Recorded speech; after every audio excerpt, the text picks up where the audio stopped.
My fiancé bragged, "I can replace you in 24 hours." During an argument, I said, "Prove it." Then I moved out that night and started dating her untouchable model friend who'd been secretly in love with me. Her 24 hours turned into 24 months of desperate dating app failures.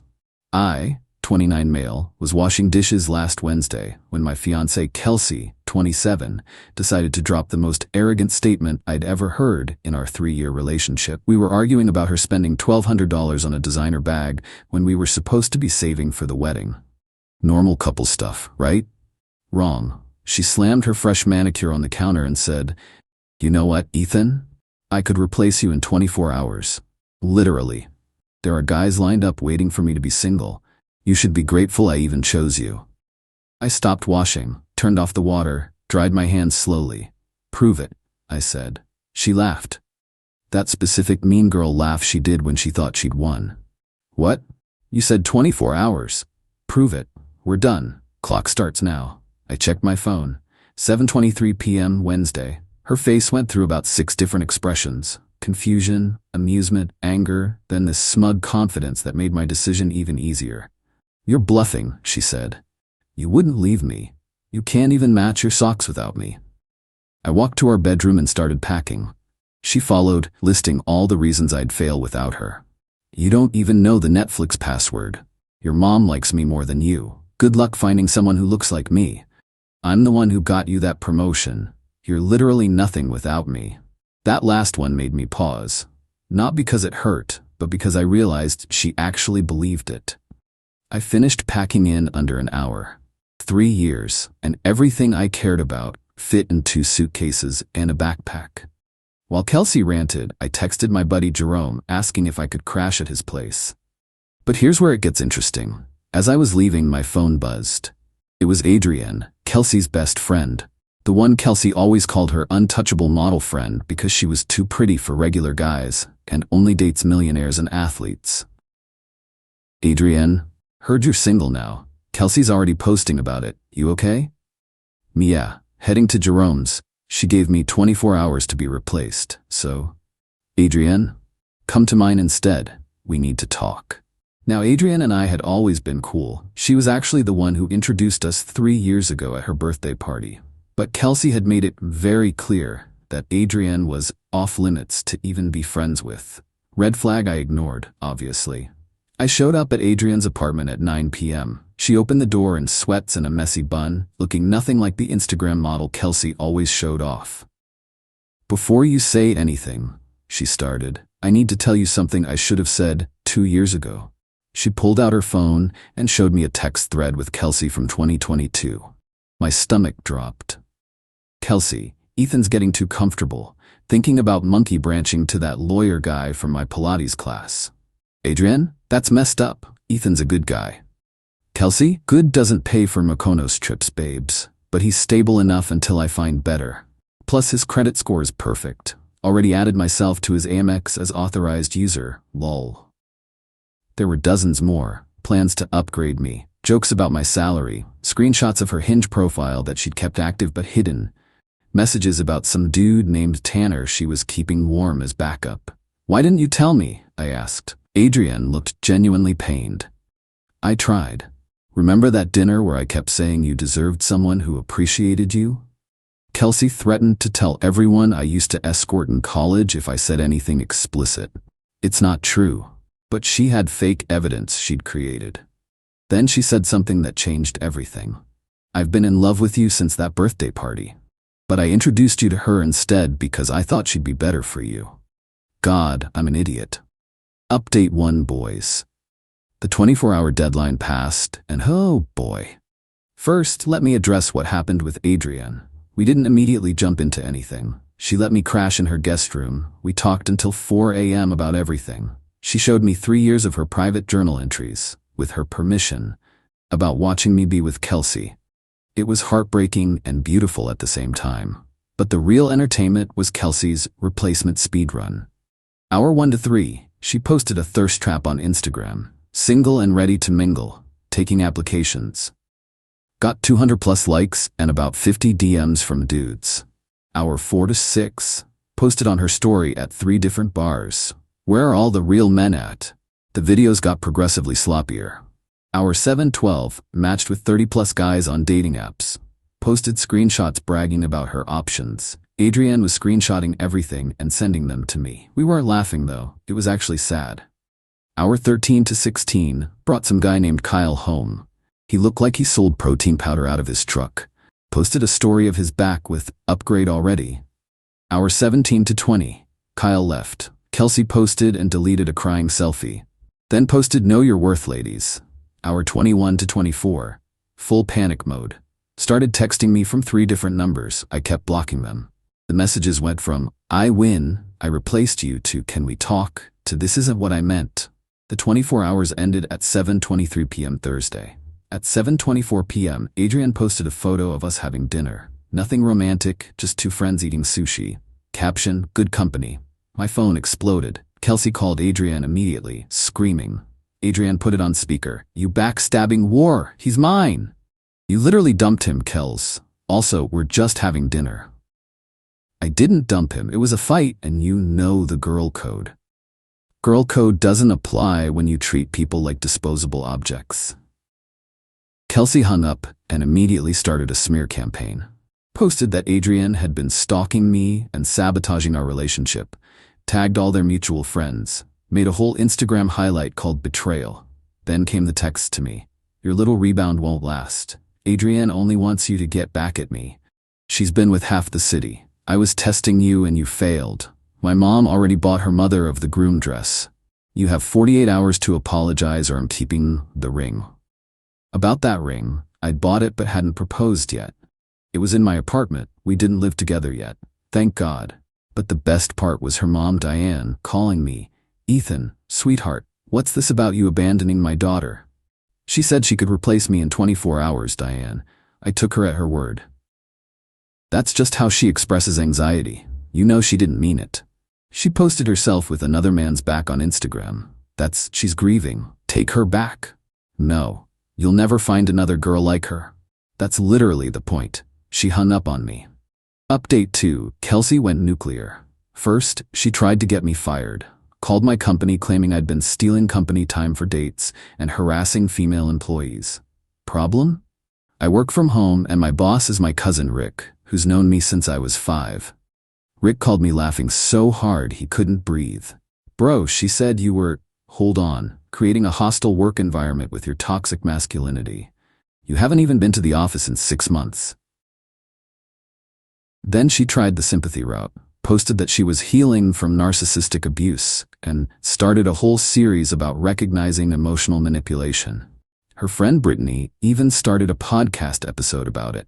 They didn't use my name, but said certain people show their true colors when rejected. Meanwhile, Adrienne and I were actually falling for each other. Not the rebound nonsense Kelsey claimed. Real, actual feelings. We'd go on walks, she'd teach me about her photography work, I'd cook for her. Turns out I'm pretty good when someone's not criticizing every move, but we kept it completely platonic for those 2 weeks. Just friends. Until the night Kelsey showed up at Adrienne's building. It was 11 p.m. Security called up saying there was a distressed woman claiming her stolen property was in Adrienne's apartment. We looked at the camera. Kelsey, mascara running, holding a box. Adrienne told security not to let her up, but Kelsey started screaming in the lobby about how we were holding her grandmother's ashes hostage. Her grandmother is very much alive in Florida. Security asked her to leave. She refused. They called the cops. While waiting for police, she went on Instagram Live in the lobby. "I'm here trying to get my belongings from my best friend who stole my fiancé and they're calling the cops on me." About 200 people were watching, including her and her mom, who kept commenting, "Stay strong, baby." The cops arrived, asked her what belongings were being kept from her.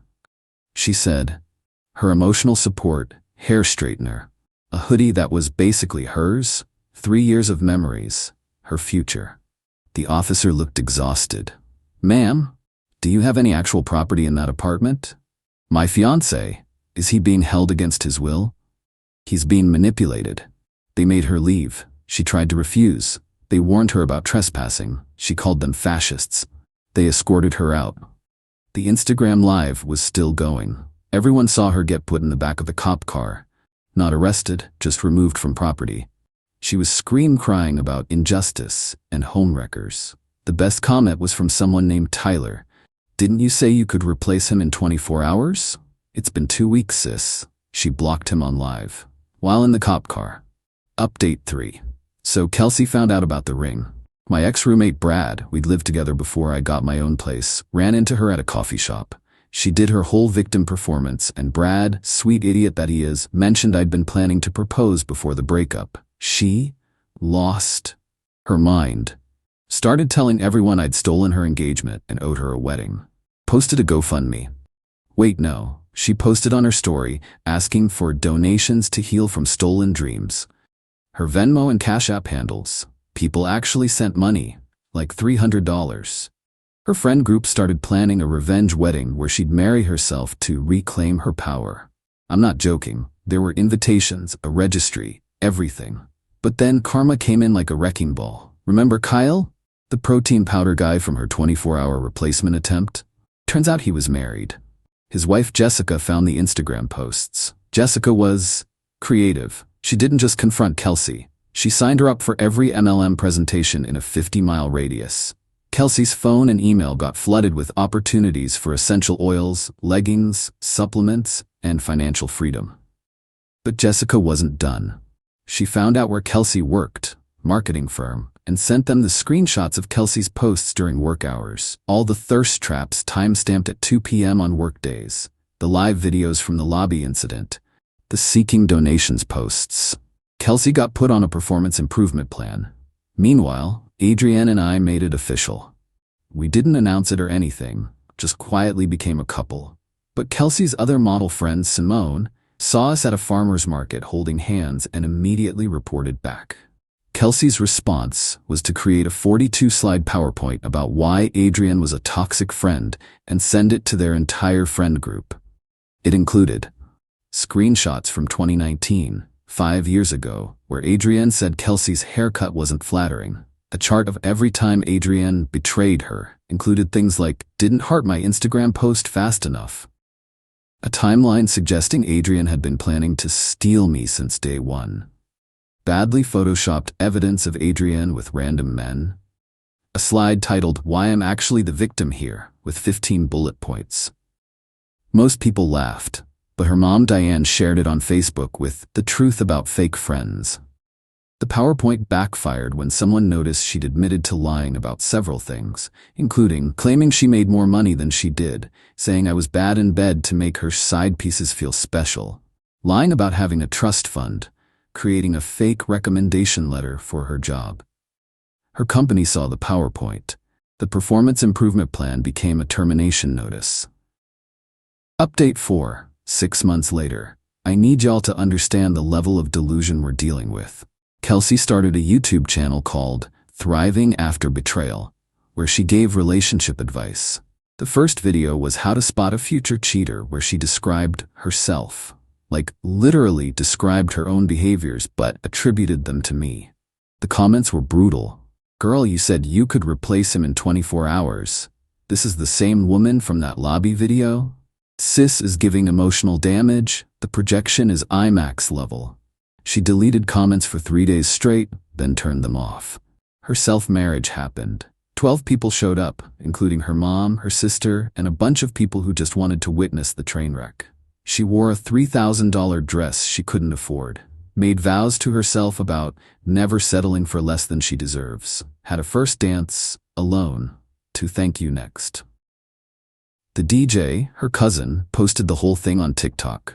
It went viral for all the wrong reasons. Someone added the Curb Your Enthusiasm theme. Another person duetted it with footage of the Titanic sinking. The internet is ruthless. But here's the thing. She still couldn't replace me. Every guy she dated lasted max 2 weeks. Her Instagram became a graveyard of deleted couple photos. She'd post them with captions like, "Finally found my king," then delete them days later. There was Marcus the crypto bro who turned out to be 50 Qley in debt, Alejandro who she caught DMing her sister, Keith who brought his mom on their 3rd date, some dude named Phoenix who only spoke in motivational quotes, a 22-year-old TikToker who called her auntie during sex.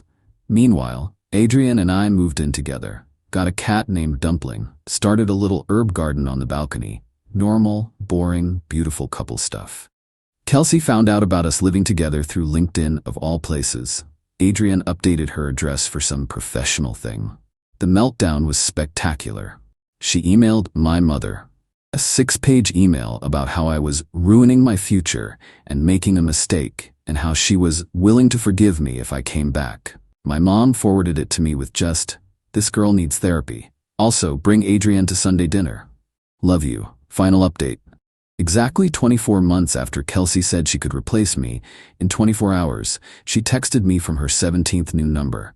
"I know you'll read this. I'm getting married next month, to a surgeon, who drives a Tesla, and has a house in the hills. I won. Just thought you should know." I didn't respond, but I was curious. Did some digging. The surgeon? A first-year medical student named Dennis. The Tesla? A 2015 Model S with 100K miles. The house in the hills? His parents' pool house. But honestly, good for her if she's happy. What she doesn't know is that Adrian and I got engaged 2 weeks ago. Real engaged, with a ring and everything. A simple proposal at the farmer's market where we had our first real date. We didn't post about it, didn't make announcements, just told our families and close friends, living our life without the performance. Her mom Diane found out through the grapevine and called me yesterday. Not to congratulate us, but to ask if we'd consider a double wedding to save money. I laughed so hard I dropped my phone. "Diane, your daughter said she could replace me in 24 hours. It's been 24 months. People make mistakes, Ethan. This isn't a mistake, this is consequences." She hung up, but not before muttering something about, "Some people can't forgive." The wedding planning continues for Kelsey and Dennis. She made a wedding website. The Our Story section is creative. Apparently they met when the stars aligned after toxic relationships. She refers to her past as learning experiences with narcissists. Dennis seems nice enough. Adrian actually knows him from some photography work she did for his school. Says he's sweet but naive. We're genuinely hoping it works out for them. But last week, the universe delivered one final dose of poetic justice. Remember the ring I'd bought for Kelsey? The one she demanded in her texts? I'd returned it months ago, taken the loss, moved on. Used some of that money to buy Adrian's ring. Smaller, simpler, but actually meaningful. Well, Kelsey's sister Emma reached out to Adrian. Turns out Kelsey had been telling Dennis that I'd stolen a family heirloom ring from her. That her grandmother's 3-carat diamond was sitting in my apartment. Dennis, being a good guy, offered to buy her a replacement that would be even better. Emma knew this was bullshit. Their grandmother is alive and wears her rings daily, but kept quiet until she saw what Dennis bought. A 0.5-carat ring that he went into debt for because Kelsey insisted she needed at least 2 carats to heal from the trauma. Emma sent Adrian screenshots of Kelsey crying to their mom about the tiny ring and how she deserved better after everything she'd been through. Dennis found out about the lies last Tuesday. The wedding is off. Kelsey is back on dating apps with a bio that says no time for games, previous engagement stolen by a bitter ex and his homewrecker girlfriend, looking for a real man who can handle a real woman. It's been 24 months. She still hasn't replaced me. Not because I'm irreplaceable, but because she never saw me as a person to begin with. Just a role to be filled, a checkbox on her life plan. Adrian and I are getting married next spring. Small ceremony, close friends and family, no PowerPoints, no Instagram lives from the lobby, no self-marriage is required. To everyone asking why I didn't see the red flags sooner. I did. I just thought loving someone meant accepting their flaws. Turns out there's a difference between flaws and fundamental character issues. Kelsey, if you're reading this, and according to Emma, you check my Reddit daily, your 24 hours ran out 730 days ago. Maybe it's time to stop counting. Also, Dennis is a good guy. You should have tried actually caring about him instead of what he represented, but that would require seeing people as humans rather than accessories. Oh, and one more thing. Adrian wasn't secretly in love with me to hurt you. She was secretly in love with me, despite being your friend. There's a difference. One you'll never understand. Peace out. Going to water my herb garden and cuddle my cat with my fiancé who sees me as a person, not a placeholder. Edit. Stop asking for Kelsey's YouTube channel. Let's not brigade. Also, she deleted it after the 50th 24 hours girl comment. Edit 2. To everyone saying this is fake because no one would marry themselves, Google it. It's a real thing. The world is weird. Edit 3. Dennis reached out to thank me for dodging a bullet. We're not becoming friends or anything, but I wished him well. He's dating a nice girl from his study group now. Kelsey found out and posted about betrayal in the medical community. The delusion continues. Edit 4. For those asking, yes, the herb garden is thriving. Dumpling hasn't eaten any of it yet. Life is good.